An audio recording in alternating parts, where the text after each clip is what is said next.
Well, let's start by finding out your feelings of a new record, but even beyond that, you're helping relaunch an historic record label all at the same time. How do you feel about that? Well, it's fantastic. The man who's at the helm now at GRP is Tommy LaPuma, and he's an old friend, and he's one of the people who was very instrumental in the beginnings of Blue Thumb Records. So when we came in to connect with Tommy after he, became president, there was sort of a mutual feeling going on there to do something like this already. The label itself has a fantastic history behind it, and I think a lot of people are going to be excited to see the Blue Thumb label there. It's great. Yeah, it's very auspicious for us.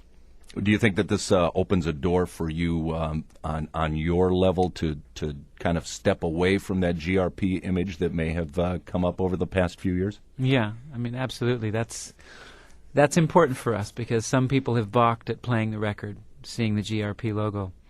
So this should really do something to dispel the myth that we're a jazz band. The new record is called Handful of Blues, and it definitely differs from your past work. Because, number one, there's a lot of vocals. It's all vocal. And this is pretty much a straight blues record. Yeah, it really is. This has been an evolution that's occurred over about 6 years with this band. In particular, since we became a trio and explored more and more how the trio could make the strongest statement, make its best and sort of essential statement. This album is really the culmination of all those things, and I do honestly feel it's the best thing we've done. We've done records in the past that were, like the Blue Line LP was more traditional, I would say. That was always my feeling about it. It sounded very, very much like a blues band, but it also had other elements. There was more jazz influence in that record. And then the Mystic Mile LP was more of an experiment to sort of push the boundaries of what we might be able to do. And we played a lot of different kinds of music, I felt, on that record. And this one is like, okay, here's the real meat and potatoes of this band. Yeah, I do feel it's the best thing we've done. You went out and hired a producer for this record rather than doing it yourselves again. Was that purposeful? Was that your idea from the very beginning? This was a really helpful ingredient in the making of this record. And mainly, as our drummer, actually, Tom Brecklein, put it, he said, it enabled us just to be a band, just to do the same thing we do when we go out and play. You're not wearing 2 or 3 hats at one time. You're just making music. One of the great things that Danny said, Danny Korchmar, the producer of the record, one of the great things that he said after we did a take, we said, I don't know, maybe we should do it again. And he goes, if you can play that better than you just did, don't play around me. Like that. And that made you feel good, He said, you're doing it, man. Don't think you're not. Don't second-guess yourself. And so he helped us keep the music real pure, real straight ahead, and never let us beat anything to death, which there is that tendency to do.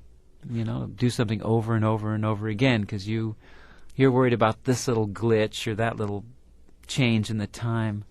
Man, it's not necessary to be that nitpicky, and that was really, I felt, the greatest thing that he brought to the record for us. Well, you may not have purposely tried to record this in a short record time, but it was done in just a matter of days, right? 19 days. The entire project was recorded, mixed, and mastered in 19 days. And, we had 2 months that we could do the album in. And in the past, we've always been under pressure, We had 3 weeks on the first album. We had 6 weeks on the second album. And this one, 2 months. We had allotted ourselves. And we did it in 19 days. So that's saying something. Now, you were earlier mentioning to me about the writing process for this particular record, obviously different than the previous record. So why don't you rehash that for me, if you would? Yeah, I felt there was a lot of space around it. It wasn't a high-pressure situation. As usual, I just sort of like to let the muse go where it will. That's sort of a practice of mine, like Don't edit yourself, you know. Go ahead and write the thing, no matter what it is. It could be a nursery rhyme. Just go ahead and write it, you know. And you have to do that to get the creative juices flowing. I basically went through 3 phases of writing on this album. The first being sort of an amalgam of everything that I've learned over the years, that I've played over the years. So the music, I was, you know, looking for some interesting chords and trying to broaden the melodies a bit, and the themes, the possibilities of the themes. I was sort of writing about different things than maybe I have in the past. Then phase 2, a couple of months later after we'd been on the road, I started thinking about what the band is. Like, you know, I might have my concepts, but I have 2 guys that I work with, and what's going to make us sound like ourselves? You know, I don't want to suddenly sound like some other band. So that influenced the writing. And then we did a little more work. We went on the road for a couple of weeks, came back, and after that, I sort of really saw who we were, which was guys who are very strong musicians who have developed this really high-powered blues thing over the last 6 years. It wasn't exactly that, you know, having that realization, well, it must have actually. Having that realization must have influenced the writing, because all of a sudden, bam, I mean, I wrote probably 6 of the tunes on the album were written in that last little period of time. And it was just one after the other. It was weird. I mean, I've never written like that quickly, that much, that quickly. And it's my best writing that I feel it's the best writing I've done. So suddenly I sort of felt like I'd discovered my voice as a writer, and all performer, and all of these things just really came together. The technical end of playing guitar, is that tough to keep up with these days with all of the new gizmos and things like that, or do you not pay that much attention to it? Well, I get more low-tech all the time when it comes to gear. I'm always going back to the vintage instruments, guitars, aside from my own particular model, which really works well for me, the Robben Ford model guitar that Fender makes. Beyond that, I use vintage instruments. You know, my amplifiers have never changed. I've been using the same amplifiers for years. And I've even, you know, moved away from, you know, very much outboard gear. I use very little outboard gear for my guitar. And frankly, the only reason I use as much as I do is because sometimes you just have to be pretty loud and you have to fill a large room. And we've been playing as a trio for quite a while, so I need to make myself a little bigger than life if I can. Preferably, the best sound that I like is through an amplifier with a guitar. That's it. So I'm pretty low-tech. I stay away from the gadgets and the gizmos. Just to dispel any thought that you might be Johnny-come-lately to the blues scene now that, you know, they got Rick Clapton specials and they got this, that, and the other thing. You started playing guitar at a very young age with Charlie Musselwhite. I was working with Charlie Musselwhite when I was 18. I'd started playing the guitar at about 13, just sort of messing around on it, you know. And I had my first little group, and I knew my first few chords and everything in junior high school. But when I heard Mike Bloomfield and the Paul Butterfield Blues Band, coincidentally at that time, a lot of other people started surfacing shortly after I'd heard, you know, him in that group. Hendrix came on the scene and Eric Clapton came on the scene. So at about 15, I was hearing a lot of incredible blues guitar players, and all of the great guitarists at that time were all blues influenced. And also, the resurgence of what I would think of as like the first resurgence of the blues occurred at this time as well. So suddenly B.B. King made his first live performance at Winterland Auditorium in front of a predominantly white audience. Mike Bloomfield's Electric Flag opened the show, and he introduced B.B. King, and I was in love with Mike Bloomfield. So I was really, what are we going to see here? Man, B.B. King was killing. So a lot happened all at once. At about my 15th year, and about my second year into playing guitar, that all started developing, playing blues music, learning blues, and my first real professional gig was with Charlie Musselwhite, so that was a pretty good start in blues. And then I went on to play right after that, basically, well, with my brothers, Charles Ford Band. We had a blues band for a year. And shortly after that, I was working with Jimmy Witherspoon. I joined Spoon when I was 20 years old. The blues was where I started. Certainly as a professional, it's where I learned guitar altogether. does your playing, after being with the LA Express and backing up Joni Mitchell, which had a much more jazz sound to it, do you find yourself playing differently in that context as opposed to a blues player? Well, playing with the LA Express was an eye-opening experience for me, and I always felt that it was a formative experience for me. That is where people really heard me for the first time. A larger audience. Certain people had heard the records I did with Charlie Musselwhite and my brothers. But that's where I got my first real exposure, and I was touring the country. We were playing with Joni Mitchell and playing in front of a lot of people all over the U.S. and Canada. It was interesting to me, that's how people identified with me, was as a fusion guitarist, and this is when fusion was really just beginning. I hadn't heard any fusion guitarists, except for, I would say, John McLaughlin. He was the only one that I really knew of, who was playing loud electric guitar and playing in a jazz way. And that was with Miles Davis and later with Tony Williams, and then, of course, the Mahavishnu Orchestra. So there weren't a lot of precedents for that kind of thing, and frankly, my guitar playing, recorded guitar playing of that period, for me is like, sounds like I'll get there one of these days. I'm working on it. I'm working on something here. So it was definitely jazz, much more jazz-oriented with a rock and rhythm and blues, beat behind it. But I wasn't really playing in a blues way. So it was after that where I felt like I really started getting a style that was, more personal. And for me, that's because I went back more to root music, which is where I've always drawn my inspiration, has really been from tenor saxophone players, acoustic instruments, really. Other than the electric guitar, I always admired the horn players, Miles Davis, John Coltrane, Wayne Shorter, and those great bands. And the blues guitar, that was the one place where I liked hearing electric guitar, was in blues. In jazz, it really never appealed to me, and that is a big reason why I moved away from fusion music, because I don't like the sound of the guitar playing that music. It just doesn't appeal to me. You come from a very musical family. You mentioned playing in a band with your brothers. Give me an idea of a sense of family in your music. My family has always been very close, and my older brother, Patrick, is a drummer, and my younger brother, Mark, is a blues harmonica player. He also writes and plays some guitar. But we had our bands. Basically, Patrick and I were playing together in high school, and Mark started playing with us basically after both Patrick and I had left school and started playing professionally. Mark joined us when he was out of school. It was really after we'd all gotten out of school that we were working together under the name the Charles Ford Band, which was named after our father, who was never actually in the band, but it was an honorific title for the band. And a bass player who's living in Santa Cruz and has for many years now, Stan Poplin, was playing bass with us.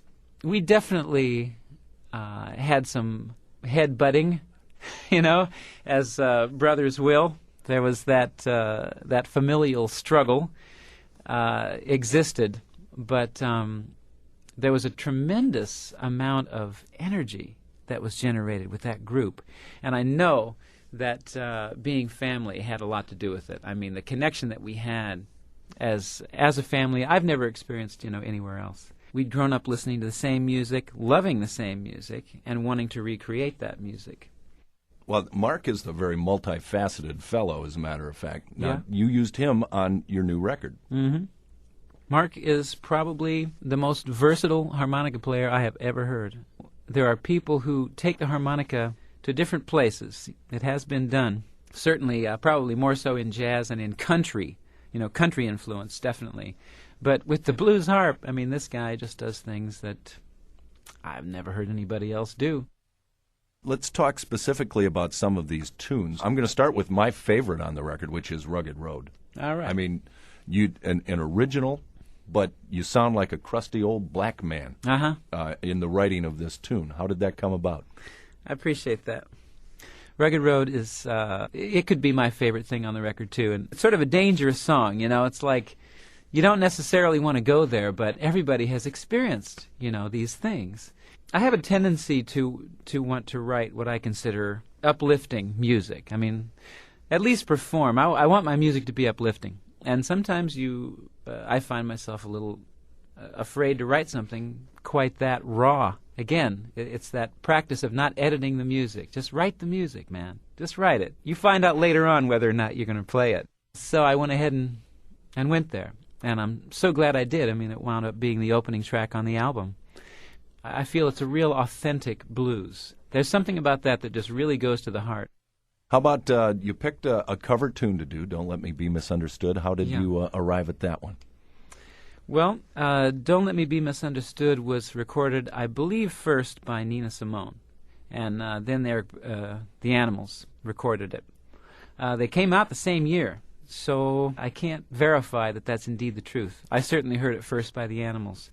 But a couple of years ago, I heard Nina Simone in concert in Stockholm. I'd always loved her version of I Loves You, Porgy, and when I got the chance to see her live, I was delighted. So I went out looking for inspiration, and I got a Best of Nina Simone album, and here's Don't Let Me Be Misunderstood on there.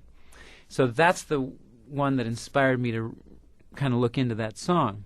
And after listening to it, I started just sitting at the piano, playing with it, singing it, looking for some chords, maybe to make it a little more interesting. Had no idea whether or not it would work and doubted whether or not we should record it. We went into the studio, and it turned out great. It's a live performance, as the majority of the music on the album is. And even the live vocal we wanted to use, but we couldn't because of drum leakage. But it was one of those songs that just, like you start playing it and it starts playing you. It's such a great song. So it was exciting recording that piece of music. That was not work. It's one of those things where just you want to play it again. You mentioned your vocals on that tune. I'd like to talk about your vocal work because you obviously have given it a lot more of attention than you may have in the past. Well, singing is something that was very important to me when I was a kid. I went through a long period of time where I didn't sing because I was playing guitar for other people, and so it definitely went by the wayside. So, around the time I did the Talk to Your Daughter album, which was released in 1986, I had started singing again, but I would say a little out of shape. There had been a long down period of not using my voice. So, having released the record, we started touring, and it's hard to find time to practice guitar, let alone sing. And so my attention would always kind of be going towards the guitar playing, and even more so towards writing and the concepts of the songs and the concept of what the band would be doing. The singing always took a back seat to everything else. I finally just realized, I'm singing all the time now. And probably having been an instrumentalist just sort of somehow kept me from realizing, hey, bud, you're a singer. Whether you realize it or not, you're going out there and singing all night long. And it should be as good as your guitar playing. So that really hit home. After the last couple of records, I knew that I wanted to be, if I'm going to be singing, I wanted to be singing my ass off. So I found a really excellent vocal teacher about a year ago, and we tour a tremendous amount. But whenever I'm home, I'm working with him, and I had a couple of months off before the album, so I was able to really put time into it every day. And I do take it very seriously at this point. The aspects of the business, the recording, the writing, the playing live, which one would be your favorite? I really love it all. I mean, I love sitting at home writing music, and I love going out on the bandstand and playing it. Recording is great, to get to hear yourself back, get to hear yourself. It's really a joy, It's also can be a tooth and nail process, which, again, fortunately, having Danny Korchmar there with us, really helped it not be a pulling teeth kind of a thing, and kept the music fresh. So that was a good lesson, knowing that you really want somebody on the other side of the glass. So a good lesson learned there, and I think that will even keep the recording process more fun. I enjoy it so much that I'd like to take more time. But the other side of it is the more time you take, the less you enjoy it. When I look back, the funnest projects and generally the most cooking projects happened fast.